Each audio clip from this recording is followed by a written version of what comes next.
stand by for an emergency alert. Please stand by for an emergency alert. A few minutes ago, a powerful improvised explosive device was found in the trunk of a parked car outside the Bangalore City railway station. The station has been evacuated and all train services suspended until further notice. The public is hereby requested to immediately report any unattended bags or abandoned vehicles. Please keep a close watch on any strangers in your neighborhood and immediately report any suspicious activity. Again, the police department requests public to report any unattended bags or abandoned vehicles. This was an emergency alert. Who would have imagined that some mullah in Afghanistan would bring the Twin Towers down and attack the Pentagon? The Pentagon, Raj, can you imagine? I know. I don't know all that, sister. I only know that when Muslims fight with other Muslims, it's best to leave them alone. They will sort things out by themselves. In my village once, there was a fight between two Muslims. The Hindu neighbor joined one of the Muslims and they both beat up the other Muslim. The next day, the village politicians gave the story a new twist, called it a Hindu-Muslim fight. It led to a very bad riot. Many homes were burned down, so many were hurt. I saw with my own eyes that day how a small misunderstanding led to a whole village burning down. Not good, sir. That's horrible. Imagine stretching his story to make it into a fight between two countries. The result would probably be the same. Why can't we look at it as two people having a problem with each other? Should everything be tied to a religion? What about human rights? Which humans, right, sister? Everyone thinks they know what is best for themselves and their families.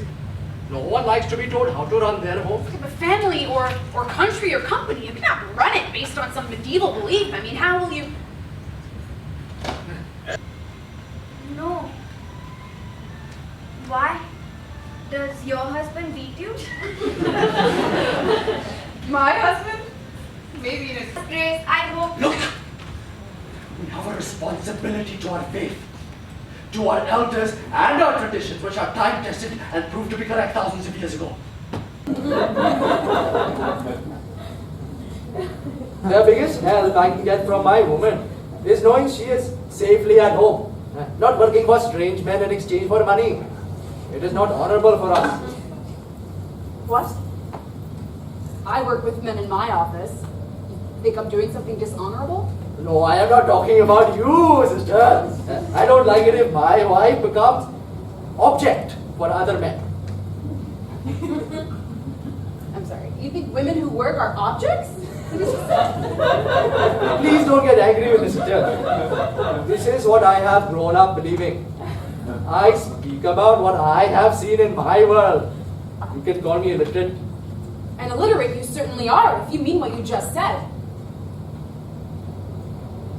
I go to work to support my family, to put my education to good use, to build a career, and to become a meaningful contributor to society. I certainly don't go to office to become a sexual object for other men.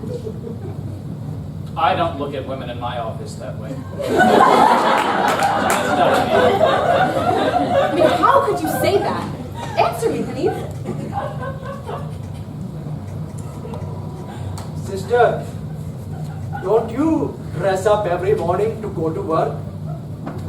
Yes, I do spend some time trying to make myself look presentable. There, sister, you are wearing clothes to make your male colleagues happy. You know, is there a rule in American companies that you should only wear American clothes? It's not all right, Anand. You are far more resilient than I can ever be. Remember when I told you that I wasn't angry when my American colleagues laughed at my accent? I lied. I was not just angry, I was really furious. It would have been very easy for me to say some unpleasant things or even assault one of the bastards. Trust me, it would have felt good. Some of them really deserved it. But I managed my anger the way I knew best. I went out and I spent thousands of dollars on speech coaches to teach me how to speak like an American. I earned a few friends for my effort. But And you call it revenge, honey? Whose death was avenged? The millions who died in the world wars or the Holocaust, or the people dying in Kashmir every day, or those who died in the Soviet war in Afghanistan. Why stop there? Let's go back to the 7 Years' War in Europe, or all the way back to the siege of Jerusalem, or the Mahabharata and the Ramayana. Let's avenge all those deaths, shall we? And orphan all the children.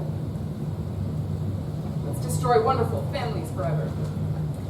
Families like yours, and like ours.